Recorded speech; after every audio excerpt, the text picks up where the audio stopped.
Очередная порция плавленного алюминия отправляется в станок. Через несколько секунд из него получится форма секции. Шум работающей техники на заводе по производству отопительных радиаторов не умолкает ни на минуту. А рабочие 24 часа в сутки трудятся здесь, что называется, не покладая рук. Умар Курхоев в цехе первичной плавки работает не так давно. Всего лишь пару месяцев, но уже освоил все правила работы со станком.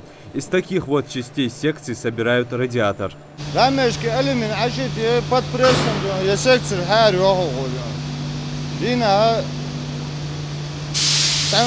утра до вечера смена 1600 ночную смену. Секции отправляют на конвейер в следующий цех. Их здесь, кстати, несколько. Механообработки, сборки и испытаний, где части будущих радиаторов как следует обрабатывают на нескольких станках. Здесь они шлифуются, делается резьба, а затем собираются в готовую продукцию.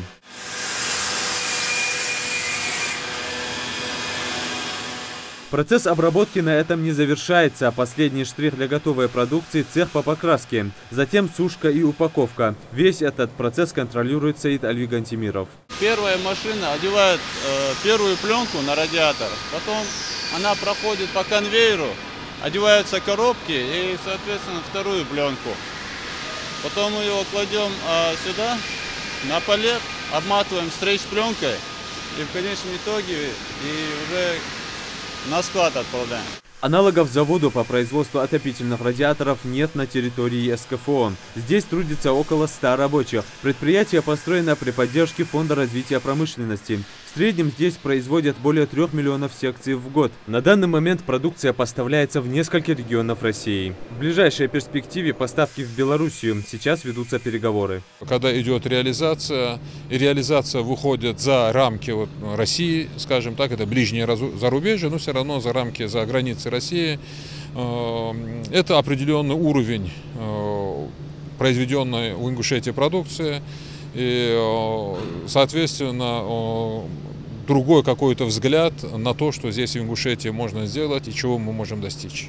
Директор также отмечает, с каждым днем производство набирает обороты. Все это благодаря современному итальянскому оборудованию, для работы с которым требуется высококвалифицированный персонал. Этот вопрос также решается на месте.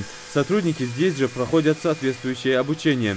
Сам объект, впрочем, как и другие промышленные предприятия в городе, находятся на особом контроле местной администрации, сотрудники которой часто наведываются на завод с инспекционной проверкой. Очень приятно наблюдать то, что у нас не только в республике, у нас конкретно в городе производится, есть такое производство, чему мы очень рады. Есть и также положительный показатель с точки зрения трудоустройства нашего местного населения, поступления налоговых поступлений. Надеемся, что и дальше будет только положительно, динамично развиваться производство на данном заводе.